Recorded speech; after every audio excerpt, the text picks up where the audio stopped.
no one can deny there are communities that have been marginalized. Sometimes you have to make a sacrifice for a greater good beyond just yourself. Today we have the opportunities to really make an impact.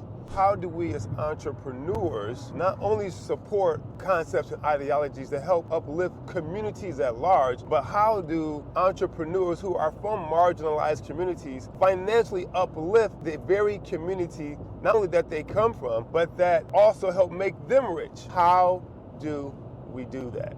Everyone's talking about the tariff war between China and America. Some people in China are saying, you know what, we've been around 5,000 years and we'll be around another 5,000 years with or without America. We'll be fine, America. Do you? And some people in America are saying, well, you know, China depends on America for consumption to buy its products and services. China's saying, America's not the biggest game in town. You're not our only player. We'll be fine.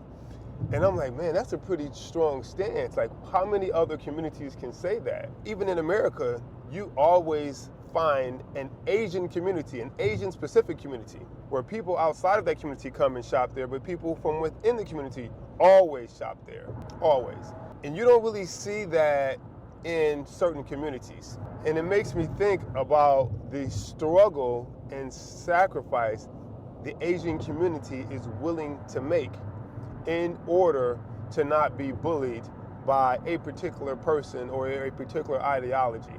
That's just business 101. You sometimes have to sacrifice, meaning that you may not be able to go out and hang out. You may not be able to buy this and buy that. And like right now, I'm driving in my father-in-law's hoopty, like literally hoopty. And my wife is driving the quote unquote, the nice car. It's not an exotic car, because we're not trying to spend all of our money, or our money period, on exotic cars. And I'm not knocking anybody who buys exotic cars, but we have a bigger mission, a much bigger mission. And I'm not saying that people in the Asian community don't go out and buy exotic cars, but you think about the level of sacrifice the Asian community has made in order to be where they are today. I remember at one time, people would mock Asians, you know, and mock the way they speak, and Hong Kong, and, you know, squint their eyes and do all kinds of stuff to mock the Asian culture. Well, today, you can't do that, right? You must respect the community because they've earned it. And sometimes you hear about different communities coming into America, and there may be 10 people living in a home, and they all pool their resources together, and they begin to maybe do something like in the Isuzu model, where people of that particular culture all chip in and put money in to help other people get ahead in business or maybe buy another house, and they're bypassing the banking system, just making sacrifices. They're not coming here and as soon as they make 7 figures, boom, I gotta go out and give all my money back to the same entity that has had their foot on their necks. Maybe they don't see it as on their individual neck, but on the neck of the community. That's how the Asian community is looking at this thing. And the Asian community is just a part of the American community, if you like it or not, in every facet. But they're looking at it like, hey, listen, this tariff war is against the Asian community all across the board, not just in Asia. It's affecting both sides, the Asian community, the American community, the Chinese community, whatever you want to call it. It's affecting both sides of it. And I was thinking to myself, okay, in certain communities, when people make money, the majority of our big ticket items especially go towards purchasing things that don't necessarily move the community at large ahead. It may move a few individuals ahead, but it doesn't necessarily move the community at large ahead. And I know some of us are like, hey, listen, I've already sacrificed 5, 10, 15 years. You telling me that now I can't buy an exotic car? No, I'm not saying that. I'm not saying that at all. I'm saying that sometimes you have to make a sacrifice for a greater good beyond just yourself. And if you were to, say, do a study or a poll on just 100 families, 100 millionaires in certain communities to see where those resources went, you would not be shocked that those resources go out the community just as fast as they come into the community. And the thing is that the people in the community are extracting the resources. Their customer base are people in the community. And the prices that they're charging are substantial. The money that they're making is substantial, and it's to be recognized and rewarded for the value and the services that they bring. That money then goes outside of the community immediately to almost every other business outside of that same specific community that supports them. And I'm like, man, talk about a maze. If you were in a helicopter just riding over, looking at the city, you could just see a lot of different things happening that obviously people who are on the ground can't see. So when you step above just your individual or individual selves and you look at the financial spectrum and how it's moving around, you're like, man, it's crazy. $1 trillion community and 99% of that goes outside of the community. And I don't have the exact numbers, but I know that half of that is going outside the community, 100% for sure. So how are companies who already have the larger society or the majority society already pumping tons of money in it? Billionaires pumping tons of money into it. All kinds of government and political programs helping to support these billionaires and these billionaire investors that back not just their companies, but other companies that they want to see have longevity that will outlive them. And then you have the community members who have already been sort of, let's say, ostracized or marginalized, also supporting them, and then expecting for others to be able to keep up with those same entities that they make filthy rich. So let's say there was a car manufacturer that came on the scene today from, let's just say, a marginalized community. There's no way they would be able to keep up with the exotic cars that people pay 100 times the value for. Yet those same people who spend 3, 4, 5 times the money would more than likely expect whatever car manufacturer this is to be able to keep up with that, and not willing to pay the same amount of money they would pay to the company that they've made filthy rich.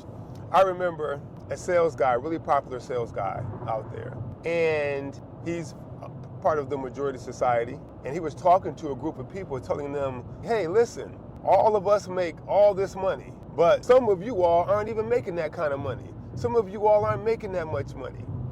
Here, check out the sight game on this. Yet, in order for you to be in our part of the society or our part of the club or to be seen as one of us, we want you to give, G-I-V-E, give to another extremely wealthy, extra privileged member of society. We want you to give 100K to this person so that they could go and then deposit funds into ideologies and missions that they believe in. Not necessarily benefiting your community, but that they believe in for their specific agenda. And do you know members of the marginalized community donated 100K, gave 100K out? Now remind you, this money is coming from the very community that they are from. This is how some people have been able to come up. And then to take that money and give right back to the same entities and agendas that have kept people marginalized. Woo! Some people may consider this a political talk, but it's real. It's 100% real. And right now, what the current leadership is going towards is have or have nots. So those people from the marginalized community should no longer be thinking about, how can I be accepted? How can I be one of them?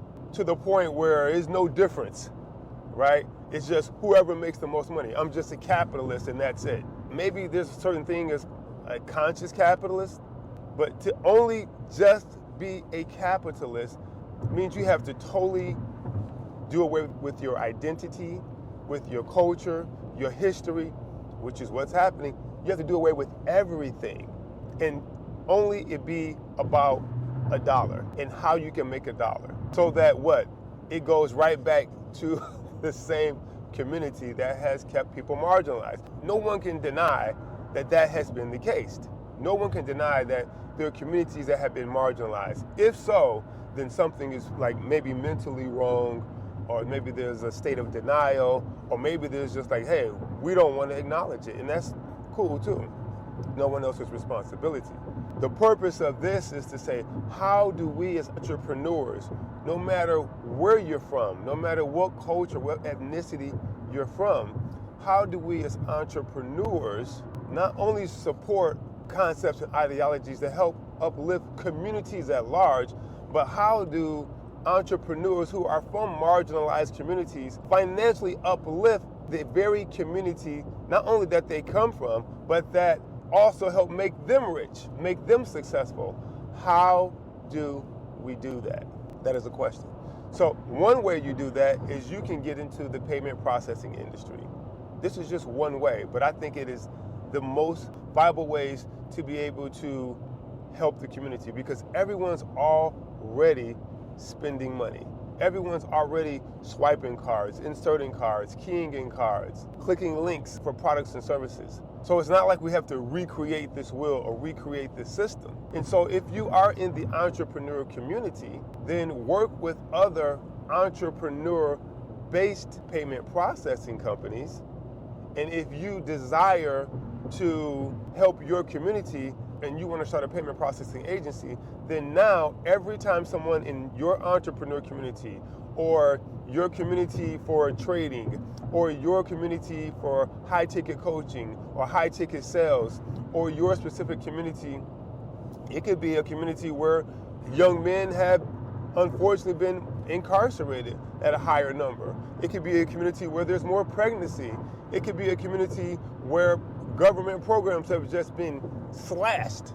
And now you pool those resources together. Sure, we're not in a bubble, obviously, right? We're not living in Wakanda, but you can now help recirculate that money just a little bit more.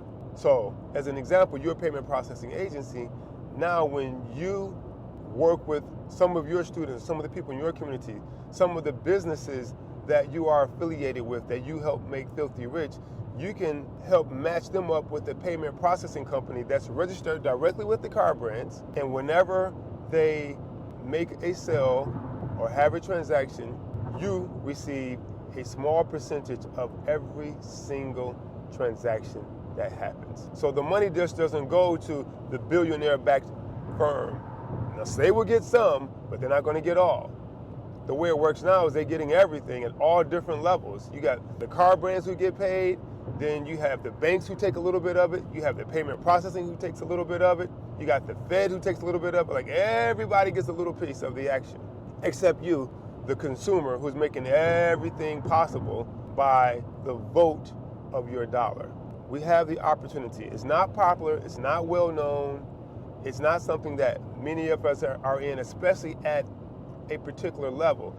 There's a few sales reps here and there, there's a few white labels, there's a few entities that are in the space that don't own the paper. I don't even think they understand themselves either, like where we are today.